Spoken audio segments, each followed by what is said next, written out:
ఈరోజు డిసెంబర్ 19. ఏం జరగబోతుందో అని భయమేస్తుంది. ఎందుకు అనుకుంటున్నారా? లాస్ట్ డిసెంబర్ 11, 2025లో చాలా గద్దలు జగన్నాథ్ టెంపుల్ పైన ఎగరడం మొదలుపెట్టాయి. గద్దలే కదా, పక్షులే కదా, ఏమవుతుంది అనుకోవచ్చు. కానీ అసలు ఫ్యాక్ట్ ఇక్కడే ఉంది. జగన్నాథ్ టెంపుల్ పైన అసలు ఒక్క పక్షి కూడా ఎగరదు. అలా ఎగిరింది అంటే ఏదో ప్రళయం రాబోతుందని భవిష్యవాణిలో రాసింది. ఇదంతా ఫేక్, నేను నమ్మను అనుకుంటున్నారా? అయితే ఇది విను. లాస్ట్ April 13, 2025లో ఒక గద్ద ఒక జెండాని పట్టుకొని జగన్నాథ్ టెంపుల్ చుట్టూ తిరగడం మొదలుపెట్టింది. అది జరిగిన నెక్స్ట్ 8 డేస్కి పహల్గామ్ అటాక్. సరే, ఏదో జరిగింది అనుకుందాం.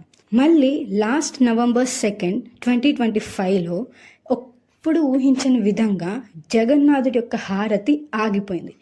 అది జరిగిన నెక్స్ట్ 8 డేస్కి ఢిల్లీ కార్ యాక్సిడెంట్. మళ్ళీ డిసెంబర్ 11 చాలా గద్దలు జగన్నాథ్ టెంపుల్ పైన ఎగరడం మొదలుపెట్టాయి. నెక్స్ట్ 8 డేస్ అంటే ఈరోజు.